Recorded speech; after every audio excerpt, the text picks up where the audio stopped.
কিয়ামতের বড় বড় আলামতের মধ্যে অনেকগুলো 10টা আছে মৌলিক, আরো আছে, কিন্তু ছোট ছোট আলামতের সবগুলি প্রকাশ হয়ে গেছে। এর মধ্যে আরেকটা আলামত হলো স্ত্রীদের ইশারা ইঙ্গিতে পুরুষ লোকেরা চলবে। এটা ঠিক করেন না, বাড়িতে শুনবো।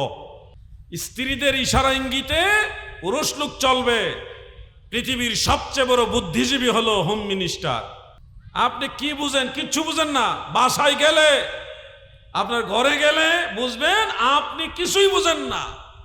সবচেয়ে বড় বুদ্ধিজীবী কিসের? টেলিভিশনে যারা বুদ্ধিজীবী তারা কিসের বুদ্ধি জানে? ঘরের ভিতরে যিনি আছে উনি সবচেয়ে বড় বুদ্ধিজীবী। এই পরিস্থিতি এখন চলছে কিনা বাংলাদেশে? সারা পৃথিবীতে চলতেছে। বাংলাদেশ সরকারের যে পার্লামেন্ট আছে, পার্লামেন্টের ভিতরে একজন এমপি কয়, মাননীয় স্পিকার, কেউ শান্তিতে নাই, কেউ শান্তিতে নাই। জিজ্ঞাসা করেন যত মেম্বার অফ পার্লামেন্ট আছে সবাই বড় সমস্যার মধ্যে আছে, তারা মুখ খুলে না।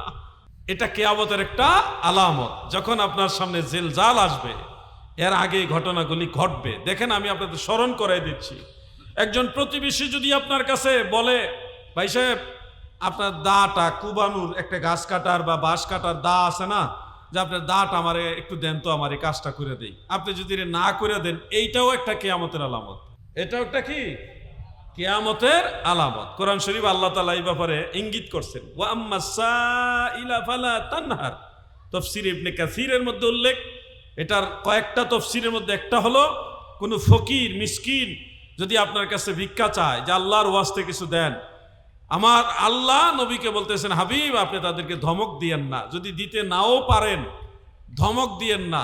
আজকেও আমি আপনাদের মাহফিলে আসার পথে বেশ 2-3টা জায়গায় আমার কাছে সাইল যারা তিনারা চেয়েছিলেন, আমি ধমক দেইনি। আমি কোরআনের সে আয়াতের উপর আমল করেছি। যাকে সম্ভব হয়েছে দান করেছি, যাকে সম্ভব হয়নি তাকে আমি দান করতে পারিনি, কিন্তু ধমক দেইনি। এটা হলো একটা তফসির।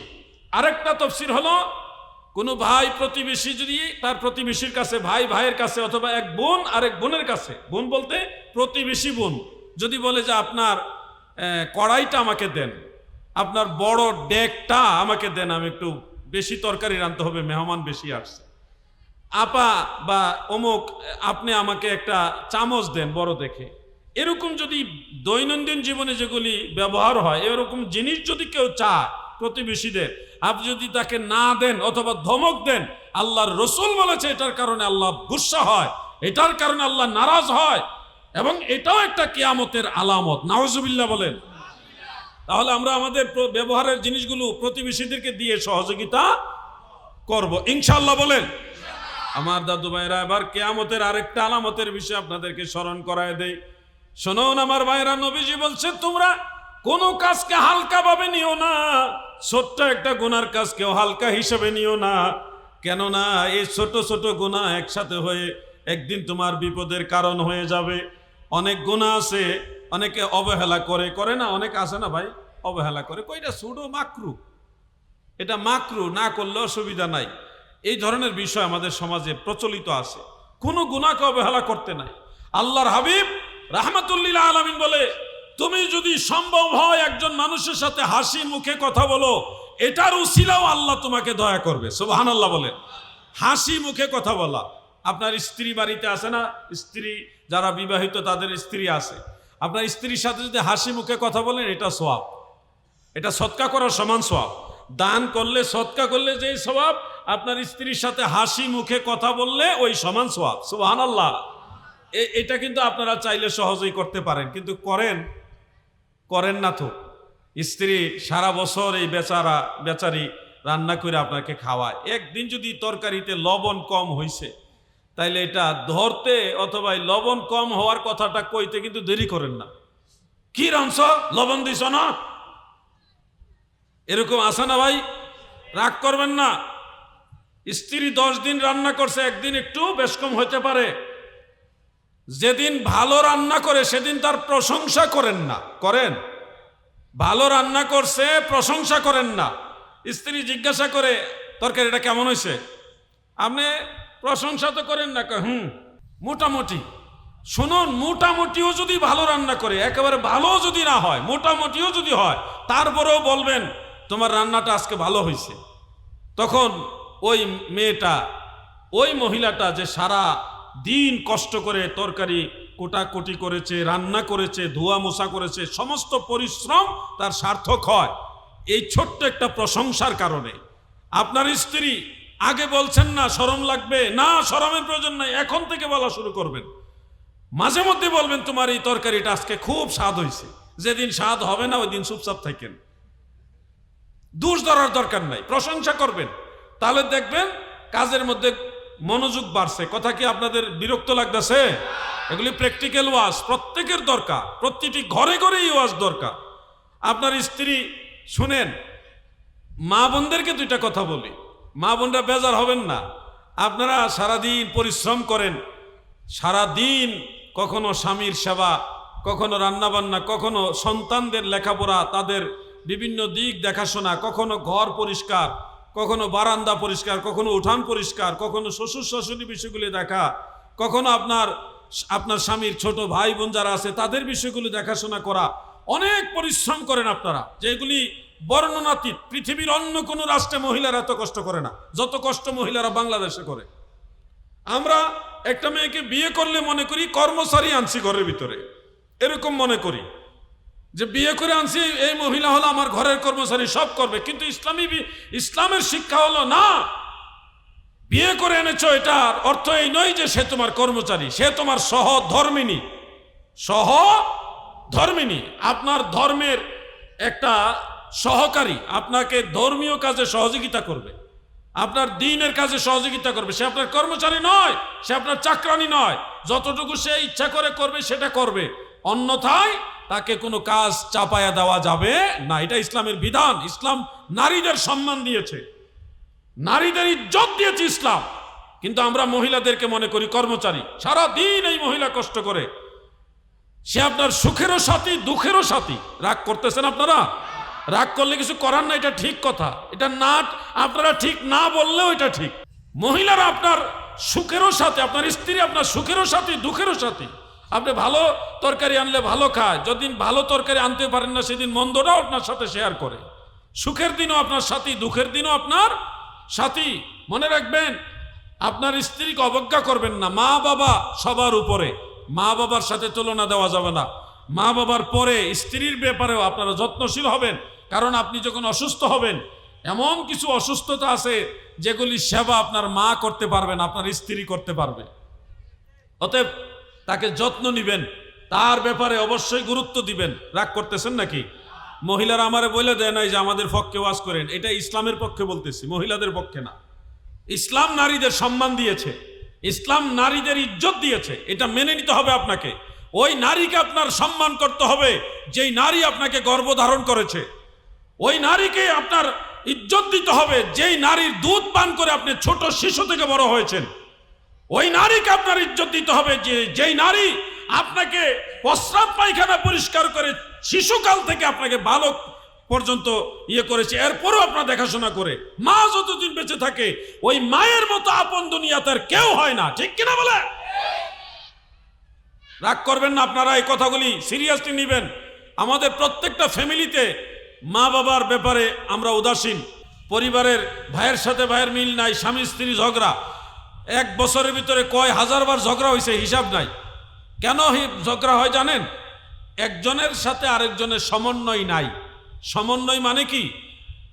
মা বোনেরা আপনারা একটা কথা খেয়াল রাখবেন, একজন পুরুষ যখন বাহিরে কর্ম করে আসে, ওই পুরুষ ঘরে আসার সাথে সাথে আপনার সবগুলি কথা বলবেন না।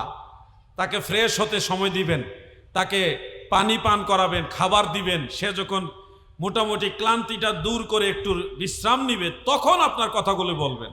মহিলাদেরও দোষ দিয়ে লাভ কি? তারা বাড়িতে থাকে, কথা কোয়ার লোক নাই, সব কথা সারাদিনের সব কথা জমায় রাখে, সন্ধ্যায় বিকালে যখন আপনি বাড়িতে যান সারাদিনের সব কথা একসাথে ওনারা ছাইরা দেয়। তখন পুরুষ লোক হইলেও বিরক্ত হয়। একটু ব্যালেন্স করবেন, একজন আরেকজনের সাথে সমন্বয় করবেন। আল্লাহ তৌফিক দান করুক, আমিন বলেন।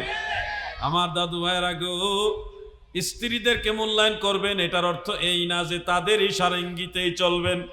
তাদের সাথে পরামর্শ করলেও সিদ্ধান্ত আপনি নিজে নেবেন। যদি স্ত্রীর ইশারা ইঙ্গিতে চলেন তাহলে আপনি নিজেই কিয়ামতের আলামত হয়ে গেলেন। যদি প্রতিবেশীরা কিছু আপনাদের কাছে চায়, সহযোগিতা করতে হবে। আল্লাহর হাবিব রাহমাতুল লিল আলামিন বলেছেন, রাস্তার ভিতরে ছোট একটা ইটের কংক্রিট যদি পড়ে থাকে, পাথরের টুকরা পড়ে থাকে, অথবা লোহার একটা টুকরা পড়ে আছে যেটা মানুষের পায়ে বিদ্ধ হতে পারে, ব্যথা পেতে পারে, এমন জিনিস রাস্তায় পড়ে আছে, দয়াল নবী বলেন তোমরা নেক নিয়তে এটা রাস্তা থেকে সরায়া দাও, ঈমানের নূর বাড়বে, এই উসিলায় আখিরাতে আমার আল্লাহ তোমাকে জান্নাত দিয়ে দিবে। এই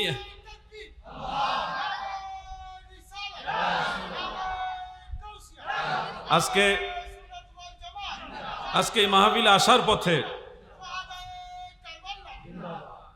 আসার পথে দেখলাম মাশাআল্লাহ এলাকার রাস্তাগুলো খুব মজবুত এবং ভালো, সুন্দরভাবে আসছি। অনেক এলাকায় গিয়ে দেখি বিশাল বড় মাহফিল কিন্তু রাস্তা ভাঙ্গা, গাড়ি নিয়ে যাওয়া মুশকিল হয়ে যায়, নিচে দিয়ে লাইগা যায়।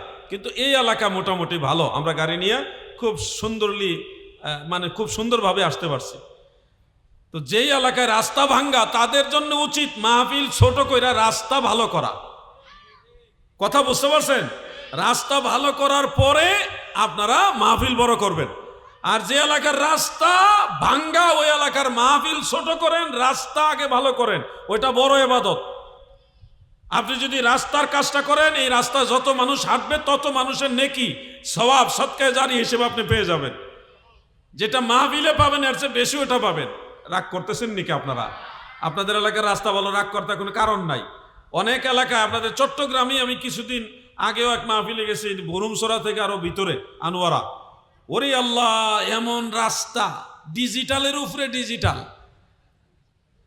গাড়ি লইয়া কেমনে যে গেছি আল্লাহ পাকের দয়ায় কোনো মতে গিয়া মাহফিলে উঠছি। আমি তখন তাদেরকে নসিহত দিয়ে আসছি যে রাস্তা আগে ভালো করেন। বড় বড় বক্তা আনা আপনার জন্য লাজেম না। বক্তা দুইজন বড় নাই না, একজন আনেন, আর একজন বক্তা যেই খরচ করতেন ওই টাকা দিয়ে রাস্তাটা ক্লিয়ার করেন, পরামর্শ দিয়ে আসছি। আমাদের দায়িত্বশীল হতে হবে। যুবকরা, আমি কিন্তু মাটি কাটছি, জেহাদি সাহেব মাটি কাটছেন, এটা আবার কেমন কথা? আমি মাটি কাটছি, নামাজ পইরা, ফজরের নামাজ পইরা বন্ধুদেরকে বলছি, দোস্ত আমরা এই যে রাস্তাটা আসি, এই জায়গাটা ভাঙ্গা, ওই জায়গাটা ভাঙ্গা, আমরা একটা কাজ করি, মুরব্বীদের অনুমতি লইয়া যেখান থেকে মাটি আনা সম্ভব ওই মাটির যে জায়গার মালিক তাদের সাথে আলোচনা কইরা তারপর ওই মাটি কাটটা রাস্তা ঠিক করছি, নামাজও পড়ছি, রাস্তাও ঠিক করছি। এটা ছিল আমাদের জেনারেশন, আমরা এইভাবে করছি। আপনারা এটা করবেন, আল্লাহ আপনাদের তৌফিক দান করুক, আমিন বলেন। কিয়ামতের এই ভয়ঙ্কর বিষয়গুলো আমি আপনাদের সামনে তুলে ধরলাম, বলতে গেলে আরো অনেক আছে। কিয়ামতের আলামতে কুবরা, যেগুলি বড় বড় আলামত, 10টা আলামত আছে। একটা একটা একটা একটা করে যদি বলি, এখানে 1 ঘন্টার ওয়াজ আছে। আমি ওই দিকে আর যাব না। কিয়ামতের আগে আপনাদেরকে ছোট ছোট কিছু আলামতের ব্যাপারে বললাম, আপনারা সতর্ক হবেন, সচেতন হবেন। যুবক ভাইরা দেখবেন, আমাদের এখনকার এই যুব সমাজের ভিতরে এমন কিছু লোক তৈরি হয়েছে যারা আগের যুগের ইমামদের, মুজতাহিদদের, বড় বড় ওলিদেরকে সম্মান করে কথা বলে না। অনেক সময় এভাবে বলে যে আগের দিনের যারা আসছিল এরা কোরআন হাদিস বুঝতো না বা কম বুঝতো, একটু এনকার করে কথা বলে, এমন লোক পাওয়া যায় না? বিশেষ করে যুবকদের মাঝে এই ধরনের লোক পাওয়া যায়। আগের যুগের আলেমদেরকে তিরস্কার করে, ব্যঙ্গ করে, এমনকি এই ধরনের কথা বলে যে ইমাম আবু হানিফা মাত্র 30টা হাদিস জানতো। চিন্তা করেছেন? ওনার লকব হলো ইমামে আজম। ইমাম আজম মানে ওই জমানায় যত ইমাম আছে সবার ইমাম উনি। সুবহানাল্লাহ বলেন না? খতিবে বাগদাদি রহমাতুল্লাহ আলাইহি তিনি তার তারিখের মধ্যে সনদ সহকারে উল্লেখ করেছেন, ইমাম আবু হানিফা রহমাতুল্লাহ আলাইহি এশারের নামাজের ওযু দিয়ে ফজরের নামাজ পড়েছেন একটানা 40 বছর। এশারের ওযু দিয়ে ফজরের নামাজ একটানা 40 বছর পড়েছে। এই কথাটা যখন আমরা বলি তখন এই তরুণ প্রজন্ম কিংবা লামাযহাবী যাদেরকে ওয়াহাবি আমরা বলি, এই ওয়াহাবির গোষ্ঠীরা কয়, হ্যাঁ এটা কিভাবে সম্ভব? অসম্ভব। আরে ওয়াহাবিদের বেলায় এটা অসম্ভব, কিন্তু ইমামে আজমের বেলায় সম্ভব। ঠিক কিনা বলেন? কয় তাইলে উনি কি সুন্নাহ বিরোধী ছিলেন? কি সুন্নাহ বিরোধী? যে রাত্রেবেলা ঘুমানো তো সুন্নত, তাহলে উনি তো ঘুমাইলেন না। এশার রোজু দিয়া সারা রাত উনি জাগ্রত থাইকা ফজরের নামাজ পড়ছে, ঘুমাইলেন না, তো রাত্রে ঘুমানো সুন্নত না? অথবা তিনি কি স্ত্রীকে সময় দেননি? এই ধরনের কথা বলে বইলা প্রশ্ন তুলেছিল। আমি তাদের জবাবটা কিভাবে দিয়েছি জানেন? ওয়াহাবি যা আছে বাংলাদেশে সবার বড় ইমাম নাম হইল ইবনে তাইমিয়া। নাম কি? এটা আপনারা মনে রাখবেন। ইবনে তাইমিয়ার একটা কিতাব আছে, ওটার নাম মজমুয়ে ফাতাওয়া। মজমুয়ে ফাতাওয়া, সেই কিতাবের মধ্যে উল্লেখ আছে সাহাবীদের মধ্যে, তাবিঈদের মধ্যে এবং সলফে সালিহিনদের এক দল, তারা ইমাম আবু হানিফা যেমন এশারে রোজু দিয়া ফজরের নামাজ পড়ছে, সাহাবী তাবিঈ সলফে সালিহিনের এক দল তারাও এশারে রোজু দিয়া ফজরের নামাজ আদায় করছে। কোন কিতাব আছে? ওয়াহাবিদের বড় ইমামের কিতাবে আছে। এখন যদি আপনি বলেন ইমাম আবু হানিফা ভুল করছে, তাইলে এই কথাটা কি শুধু ইমাম আবু হানিফা কি ভুল বলবেন, না সাহাবীদেরও ভুল বলতে হবে? তো সাহাবারা কি ভুল করছে? সাহাবীদের কর্ম আমাদের জন্য ধর্ম, আমাদের জন্য এটা সুন্নাহ। তিনাদের অনুসরণ করা আমাদের জন্য কি সুন্নাহ। আব্দুল্লাহ ইবনে ওমর, এরকম বড় বড় আব্দুল্লাহ ইবনে জুবায়ের রাদিয়াল্লাহু আনহুমা, বড় বড় সাহাবীরা, তিনারা এশার রোজু দিয়ে ফজরের নামাজ পড়ছে। কেউ 30 বছর, কেউ 25 বছর, কেউ 50 বছর একটানা এশারের রোজু দিয়া ফজরের নামাজ পড়ছে। বড় বড় আল্লাহর ওলিরা এই ধরনের আমল করছে। আমি তখন এই দলিলগুলো আমার ফেসবুক পেজের মধ্যে নাকি আইডির মধ্যে আমি একেবারে আরবি এবারত বাংলা অনুবাদ সহ দিয়া মেনশন করে ছাড়ছি। এখন আর ওয়াহাবিরা মাতে না, মাতবো কেমনে? তাদের বড় হুজুরের কিতাবেই দলিল আছে। দোষ ধরছে ইমাম আবু হানিফার। বড় বড় ইমামদের ভুল ধরে যারা, এরা কিয়ামতের আলামত। ওই দৃষ্টিতে প্রত্যেকটা ওয়াহাবি, এক একটা ওয়াহাবি এক একটা কিয়ামতের আলামত, এক একটা ওয়াহাবি এক একটা কিয়ামতের আলামত। এরা বড় বড় ইমামদেরকে দোষারোপ করে, ইমামদের দোষ ধরে, ইমামদেরকে নিন্দাচার করে, ঘৃণা ছড়ায়। আল্লাহ তাদের ফিতনা থেকে আমাদের হেফাজত করুক, আমিন বলেন। রাত্রে ঘুমানো যেমন সুন্নত, না ঘুমানোও সুন্নত। আমার দয়াল নবীজিও সারা রাত জেগে থাকতেন, ইবাদত করতেন, এরকম হাদিসও আছে। তুমি এক হাদিস পড়ছো, আরেক হাদিস জানো না। কিছু হাদিস আছে দয়াল নবীজি এশা নামাজ পড়ে ঘুমাইতেন, এটাও আছে হাদিসে। আবার অনেক হাদিস আছে নবীজি সারা রাত জাগ্রত থেকে ইবাদত করছেন। তো তুমি তো ওইটা পড়ো নাই ভাই। তুমি এক হাদিস পড়ে ইমাম আবু হানিফাকে ভুল ধরতা গিয়া তুমি তো হানাফি মাযহাবের ঠকাইতে যায়, তুমি চিন্তাই করলাম না যে এরকম আরো বহু ইমাম আমল করছে। তাদের ফিতনা থেকে আল্লাহ আমাদের হেফাজত করুক, আমিন বলেন। প্রিয় ভাই আমার, পূর্বের ইমামদেরকে সম্মান করতে হবে, এটা কোরআনের ভিতরে আল্লাহ তাআলা সূরা ফাতিহার মধ্যে বলেছেন, মুস্তাকিমা সিরাতাল্লাযীনা আন'আমতা আলাইহিম। আল্লাহ আপনার নিয়ামতপ্রাপ্ত বান্দারা যেই পথে চলেছে আমাদেরকে সেই পথেই চালান। নিয়ামতপ্রাপ্ত বান্দাদের পথে চলাটাই হলো জান্নাতি বান্দাদের নিশানা, আর নিয়ামতপ্রাপ্ত বান্দাদের দোষ ধরা ওয়াহাবিদের নিশানা। হযরত শাহজালাল রহমাতুল্লাহ আলাইহির দরগায় তারা এখন বিভিন্ন কৌশলে বিভিন্ন ধরনের কথা, যে এখানে সঠিক স্বচ্ছতার ভাবে টাকা হিসাব করা হচ্ছে না, বিভিন্ন দোহাই দিতেছে। যেই মানুষগুলো মাজার জিয়ারতই মানে না, যেই মানুষগুলো মাজারে দান করা তো দূরের কথা, মাজার জিয়ারতকেই মাজার পূজা হিসেবে তারা আখ্যায়িত করে। মাজারে গেলে মাজার পূজারি কয়, মাজারে দান করাকে হারাম মনে করে, মাজারে মানত করাকে হারাম মনে করে, তারা গেছে মাজারের টাকা সুষম বন্টন করতে। চিন্তা করছেন? যারা মাজারে তার টাকা পয়সা তো দেয় নাই, তারা মাজারের টাকা দেওয়া হারাম বলে, তারা গেছে মাজারের স্বচ্ছ হিসাব করতে। তোমার কি অধিকার আছে এখানে স্বচ্ছ হিসাব করার? হিসাব করলে সুন্নিরা করবে, কারণ মাজারে টাকা দেয় সুন্নিরা, ঠিক কিনা? সুন্নিরা হিসাব করবে, তুমি কে এখানে? তুমি তো মাজারে যাওই না। এক ডিসি সাহেব বাবা শাহজালালের ডেক নিয়া তিনি তামাশা করছে, আল্লাহ তাআলা ওনাকে সিলেটের পুণ্যভূমি থেকে যে কোনো কারণে বিদায় করাইছে। আবার যাওয়ার সময় কয়, আমি মানুষ তার ওনার অনুসারীও কিছু বাইর হইছে, তারা কয় উনি 5 লাখ টাকা মাজারে দিয়েছে। উনি মাজারে 5 লাখ টাকা দেয় না, মাজারের পাশে ওয়াহাবি মাদ্রাসা আছে, ওই ওয়াহাবি মাদ্রাসায় 5 লাখ টাকা দিয়েছে। উনি কয় বাবা শাহজালালের মাজারের পাশে দেওবন্দের মতো মাদ্রাসা বানাইব। দেওবন্দের মতো দেওবন্দিওয়ালারা তো মাজারের তেমন একটা সমর্থন করে না। মাজারের পক্ষে যারা, তারা হলো জামে আহমদিয়া সুন্নি আলিয়া কামিল মাদ্রাসার অনুসারী, সুন্নি মাদ্রাসার অনুসারী, ঠিক কিনা?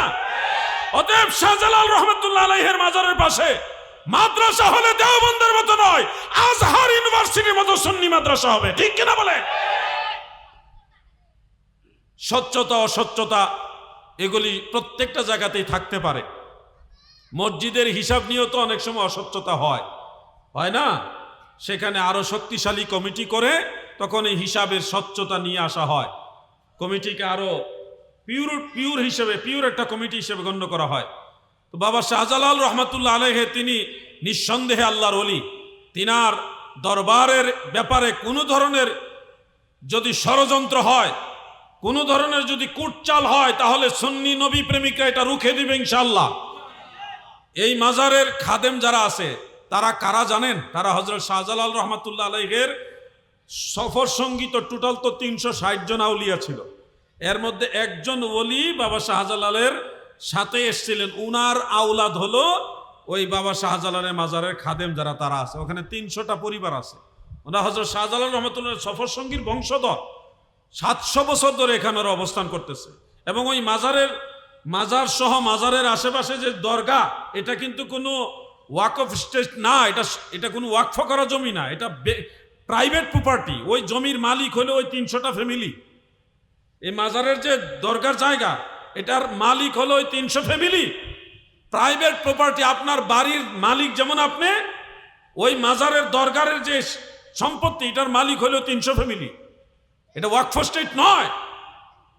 এরপরে আমরা পরামর্শ দিব, সিলেটের মতো একটা ভালো জায়গায় একটা সুন্নি মাদ্রাসা, শাহজালাল রহমতুল্লাহ আলাইহির নামেই একটা পবিত্র নামেই একটা সুন্নি মাদ্রাসা যদি এই মাজার কমিটিরা করে, তাহলে আমাদের সুন্নি জামাতের জন্য উপকার হয়। কি ঠিক আছে না ভাই? এটা আমাদের পক্ষ থেকে পরামর্শ। ওয়াহাবিরা কোথাও মাজার আক্রমণ করতেছে, কোথাও খানকায় আক্রমণ করতেছে, কোথাও দরগায় আক্রমণ করতেছে। মাঝখানে শুনছিলাম মাইজ ভান্ডারে নাকি আক্রমণ করবে। চিন্তা করেছেন? হাত দিতে দিতে দিতে দিতে এখন বড় বড় জায়গায় হাত দিতেছে। এখন বাবা শাহজালালের দরগায় যদি হাত দেয়, মানুষ তো জুতা দিয়ে ফিরাইব। এই জন্যে বাইরে আক্রমণ না কইরা কেমনে ওই ড্যাগের ভিতরে হাত দিছে। ড্যাগের এটা তো মানুষ ভালোবেসে দেয়। কেউ যদি একটা কথার কথা বলি, আমাকে কেউ যদি এসে 500 টাকা দেয়, দিয়া বলে জিহাদি সাহেব আপনি আমার মা বাবার জন্য দোয়া করেন, এটা হাদিয়া হিসেবে দিল। আরো একজন এসে 100 টাকা 50 টাকা দিল। আমি আমার নিজেকে দিয়ে উদাহরণ দিচ্ছি। তো আমার কাছে কিছু টাকা হইলো, হাদিয়ার টাকা হইলো। এই টাকা এখন যদি আপনারা বলেন এই মানুষ টাকা দিয়েছে আপনাকে, এটা অবশ্যই উন্নয়নমূলক কাজে লাগাইতে হবে, এটা কি হবে? আপনি বলতে পারেন যে হুজুর আমাদের এই কাজের সাথে আপনার শরীক থাকেন, এভাবে বলতে পারেন। কিন্তু কেউ যদি কাউকে গিফট করে, হাদিয়া করে, এটাকে যদি আপনি আবার ভাগ ধরেন রাষ্ট্রীয় নিয়মে, ট্যাক্সের আওতায় নেন, তাহলে কিন্তু এটা অনৈতিক। এটা মা সন্তানকে দিতে পারে, সন্তান মাকে দিতে পারে, ভাই ভাইকে দিতে পারে, প্রতিবেশী প্রতিবেশীকে গিফট দিতে পারে। গিফটের সিস্টেম সারা পৃথিবীতে আছে। বাবা শাহজালাল রহমতুল্লাহ আলাইহির দরগায় সুন্নি মুসলমান তারা দেয়, 2 টাকা 5 টাকা দেয়। আবার কি রাজনীতি হয়েছে জানেন? আমি কথাগুলি চলে আসছে যেহেতু একটা বলি। এই যে গত কিছুদিন আগে বট বাহিনী কি করছে, মাজার কমিটিকে প্রশ্নবিদ্ধ করার জন্য তারা নিজেরা বড় বড় নোট ফালাইছে, বেশি টাকা দেখাইবার জন্য।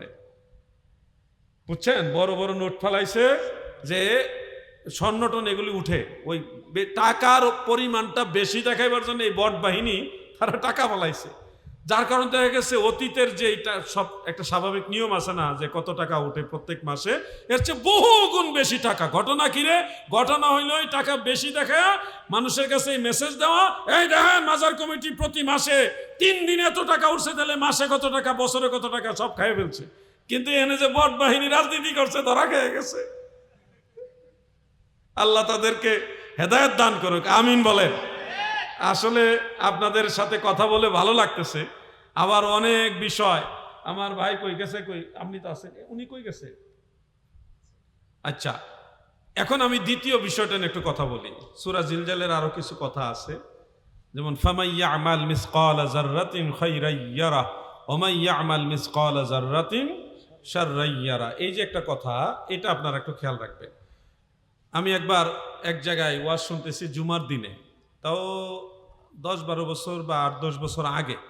তো হুজুরে ওয়াজ করতেছে, শুনুন, হাসরের ময়দানে আমার আল্লাহ জাররা জাররা হিসাব নিবে, জাররা জাররা হিসাব নিবে। আল্লাহ তাআলা বলেছেন, ফামান ইয়ামাল মিসকালা যাররাতিন খাইরান ইয়ারা ওয়া মান ইয়ামাল মিসকালা যাররাতিন শাররান ইয়ারা। আল্লাহ তাআলা জাররা জাররা হিসাব নিবে। ওয়াজ শুনছি, চিন্তা পড়ে গেলাম, আল্লাহ যদি জাররা জাররা হিসাব নেয় আমাদের কি উপায় হবে গো, কি হবে হাসরের ময়দানে? টেনশনে পড়ে গেছি। পরে আরেকজন হুজুরের কাছে শুনলাম ওই সময় যে আসলে ওয়াজটা সঠিক না। আল্লাহ বলছে জাররা পরিমাণ যদি একটা ভালো কাজ করেন সেটা আল্লাহ আপনাকে দেখাবে, হিসাব নিবে, এটা আল্লাহ বলে নাই। বলছে জাররা পরিমাণ ভালো কাজ করলো এটা আল্লাহ আপনাকে দেখাবে, জাররা পরিমাণ মন্দ কাজ করলো সেটা আল্লাহ আপনাকে দেখাবে। কি কি দেখাবে? আপনারা টয়লেটে যায় কি করেন? সূরা জিলজালের তাফসীরের মধ্যে আছে, টয়লেটে যায় কি করতেছেন, যেটা আল্লাহ এবং আল্লাহ রসুল নিষেধ করছে এরকম কাজ যদি কোনো বদ্ধ করে, যেগুলি চতুর্দিকে ওয়াল, এই জায়গাতেও যদি আপনি এমন কাজ করেন যে কাজটা আল্লাহ এবং আল্লাহ রসুল পছন্দ করে না, কি হবে জানেন? কিয়ামতের ময়দানে ওই আপনার চতুর্পাশে যে ওয়াল ছিল, ইট ছিল, অথবা ধরেন টাইলস ছিল, সিমেন্ট ছিল, এগুলি কিয়ামতের ময়দানে আল্লাহর কাছে কইব যে আল্লাহ আমি দেখছি এইটা করছে, আপনার কিছু কোয়া লাগবো না।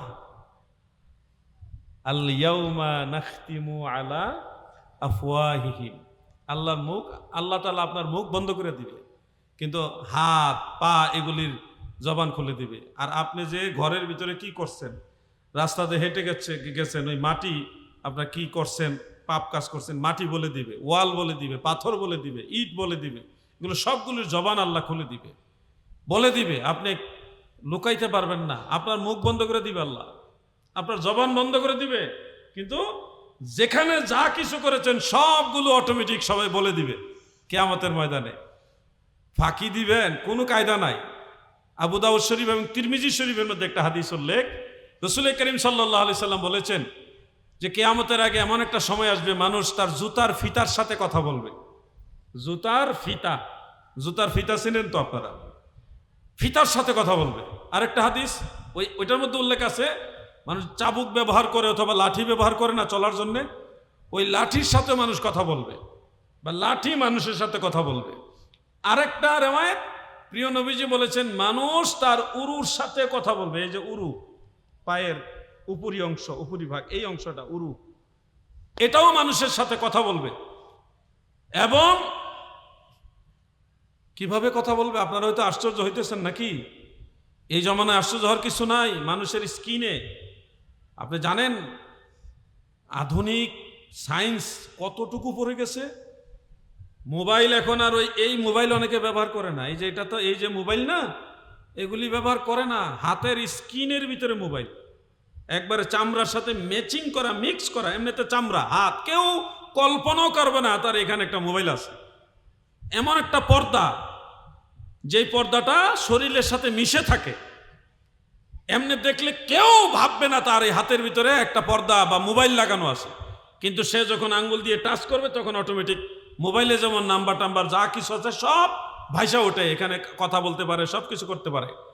এবং আধুনিক সায়েন্সের, মডার্ন সায়েন্সের এমন জিনিস বের হয়েছে, যারা গুপ্তচর, এক দেশের গুপ্তচর আরেক দেশে যায় না, এই গুপ্তচরদের অনেক জিনিস থাকে উরুতে, এইখানে স্কিনের সাথে লাগানো, এগুলি নিয়ে তারা হাঁটে, আপনার সাথে কিছুই বলবে না, কিছুই সে শুনবে না, সে এই কানে কিছুই শুনবে না, পাগলের মতো ঘুরতেছে, অপরিচিত হাঁটতেছে, কিন্তু তার এখানে সব রেকর্ড হয়ে যেতেছে, সব তথ্য অটোমেটিক রেকর্ড হয়ে যাচ্ছে, ভিডিও হয়ে যাচ্ছে, ক্যামেরা সেটিং করা ওখানে অটোমেটিক চলতেছে। 1450 বছর আগে আল্লাহর নবী বলে গেছেন যে মানুষ তার জুতার ফিতার সাথে কথা বলবে। কি বলে না এখন মানুষ ছোট ছোট যন্ত্র বের করছে, বুতামে লাগায় রাখে, ক্যামেরা হইতেছে, কথা বলতেছে, কানের ভিতরে ছোট্ট একটা বুতামের নেয়, ছোট্ট একটা বুতামের নেই কানের ভিতরে একটা যন্ত্র, মানুষ শত শত মাইল দূরের থেকে কথা বলতেছে কানের ভিতরে। হাতের এই আংটির ভিতরে ক্যামেরা, কলমের ভিতরে ক্যামেরা, চশমার এই দুই চশমার মাঝখানের এই অংশে ক্যামেরা, এখানে ক্যামেরা, চশমার ভিতরে ক্যামেরা, জুতার ভিতরে ক্যামেরা। মানে কোথায় গেছে? 1450 বছর আগে আল্লাহর নবী এই কথাগুলি বলে গেছে এটা হবে। লাঠির ভিতরে ক্যামেরা থাকা তো এটা কোনো ব্যাপারই না। কথা ঠিক আছে না ভাই? সূরা জিলজালে তাফসীরের মধ্যে কথাগুলি রয়েছে। এই জন্য আল্লাহ তাআলা বলেছেন, যাররা পরিমাণ যদি ভালো কাজ একটা করো সেটা আল্লাহ তোমাকে দেখায় দিবে, যদি যাররা পরিমাণ মন্দ কাজ করো সেটাও আল্লাহ তোমাকে দেখায় দিবে।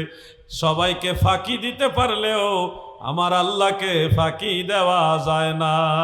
আল্লাহুম্মা সাল্লি আলা, প্রশ্নগুলো নিয়ে আসেন, সময় দৌড়াইতেছে। মুহাম্মদ ওয়া আলা আলি সাইয়্যিদিনা মাওলানা। ছোট ভাইরা তোমরা কি দুর্বল হয়ে গেল নাকি? দুরূদ শরীফের আওয়াজ কমে গেছে, ঘুমোতে রেখেছেনি আপনারা? তোমরা কাছেনি মাহফিলে সেনি আছে, জোরে কর নাকি ডরাইতেছেননি? সেনি আছে, ঘুমাই গেলে কিন্তু মিস হয়ে যেতে পারে। দুরূদ শরীফ আরেকবার, আল্লাহুম্মা সাল্লি আলা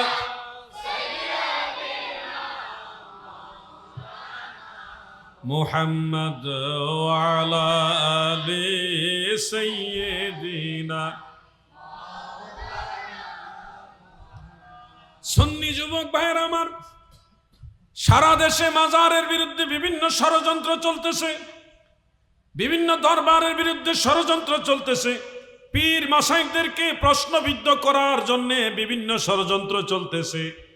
মানুষের সামনে এটাই তুলে ধরার চেষ্টা চলতেছে যে মাজার খারাপ, পীর খারাপ, দরবার খারাপ, আর এরা হইল বালা। কারা? বলৎকারের গোষ্ঠী বালা।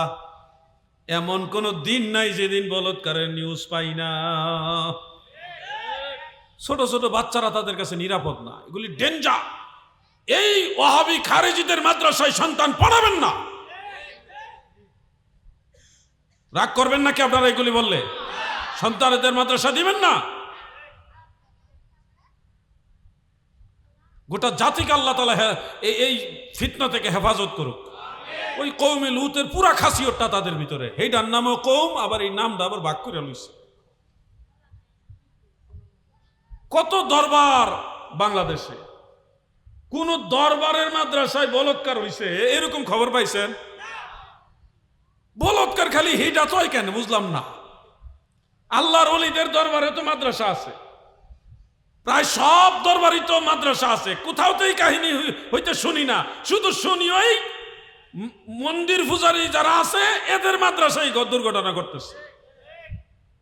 এই জন্য ওলি আল্লাহদের দরবারে যাইতে হবে। আল্লাহর ওলিদের দরবারে যে সকল যুবকরা যায় তাদের মধ্যে আদব কায়দা বেশি থাকে, ঠিক কিনা ভাই? মুরব্বীদের প্রতি সম্মান, মা বাবা, মুরব্বী সিনিয়রদের প্রতি মান্যগণ্যতা, এটা থাকে। ওলি আল্লাহদের পক্ষের যুবক যারা তাদের ভিতরে বেশি।